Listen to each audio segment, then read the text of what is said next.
Informasi berikut ini bagi sebagian orang mungkin tidak disukai, bagi sebagian orang mungkin tidak diperdulikan, bagi sebagian orang lagi bisa membuat Indonesia negatif citranya di mata dunia. Beberapa jam setelah Indonesia memutuskan memberikan suara dengan pernyataan no atau tidak mendukung R2P di sidang PBB, Lembaga Keuangan Dubai dan beberapa lembaga keuangan yang rencananya mendukung Indonesia Investment Authority atau SWF ala non-MMT menarik mundur dukungan mereka. Sehingga rencana besar SWF bisa gagal seperti rencana pemindahan ibu kota yang melambat bahkan berkesan mulai dilupakan oleh yang melakukan inisiasinya. Pastinya banyak yang tidak percaya bahwa keputusan keberangkatan haji di Indonesia ke Mekah yang sudah 2 tahun ini ditunda adalah keputusan politik. Juga ketika tim All England kita tidak dapat izin bertanding, ini masalah politik. Tapi banyak yang tidak percaya, alias kebijakan politik Indonesia kental miring ke satu sisi membuat sisi berlawanan mulai dalam tanda petik melakukan sesuatu unjuk kekuatan. Akhirnya hanya Tiongkok yang BUMN-nya mau bekerja sama dengan BUMN Indonesia. Hanya vaksin Tiongkok yang besar jumlahnya yang mau disediakan untuk Indonesia. Adakah informasi sekilas ini ada benarnya atau praduga tak ada alasan seperti info yang disampaikan para buzzer bayaran ahli pecah belah bangsa ini? Apa itu R2P yang dijawab oleh Indonesia no dengan alasan yang mengada-ngada, lebih tepatnya maksa alias vote no-nya biar berkesan tidak membela kakak tertua Indonesia saat ini yang bernama Tiongkok. R2P adalah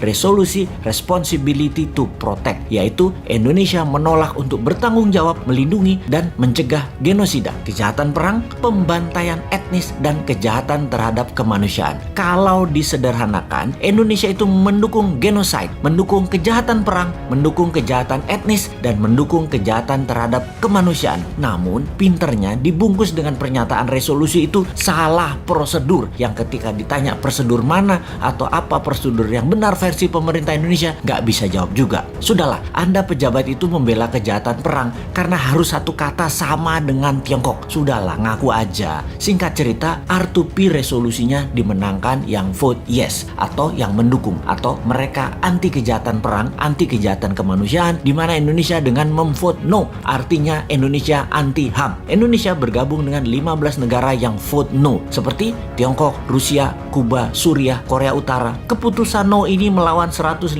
negara yang memvote yes, seperti Jepang, Amerika, Timor Leste, Malaysia, Spanyol, New Zealand, Australia, Myanmar, Filipina, dan lain sebagainya. Alias di regional, keputusan no Indonesia sejalan dengan keputusan kakak tertua Tiongkok yang berbeda dengan keputusan negara tetangga Indonesia seperti Australia, Papua Nugini, Timor Timur, Malaysia, dan Filipina. Hebat keputusan yang berani sekali itu. Ini sudah menunjukkan Indonesia nggak kompak dengan ASEAN dan regional tetangganya. Oke lah, apapun itu semuanya sudah diputuskan dalam politik luar negeri. Dan inilah yang jadi masalah ketika kebijakan negara beda dengan mainstream atau jalur utama. Jadi berhaji dilarang, mudah-mudahan bukan pesanan Amerika ke Saudi ya. Benar-benar mudah-mudahan karena alasan lain. Seperti apa? Duit hajinya nggak ada misalnya. Kepake sama proyek apa gitu. Ya mudah-mudahan bukan tekanan negara lain. Gawat soalnya kalau itu artinya. Jadi ketika banyak negara tarik diri, tidak kasih investasi ke proyek Indonesia, bukan karena tekanan negara superpower, tapi memang proyek investasinya tidak menguntungkan, atau bunga pinjaman IMF yang rata-rata negara lain dapat 4%-an, Indonesia 2% lebih mahal, sekitar 6%-an, sehingga bunga pinjaman yang dibebankan ke APBN hampir senilai 290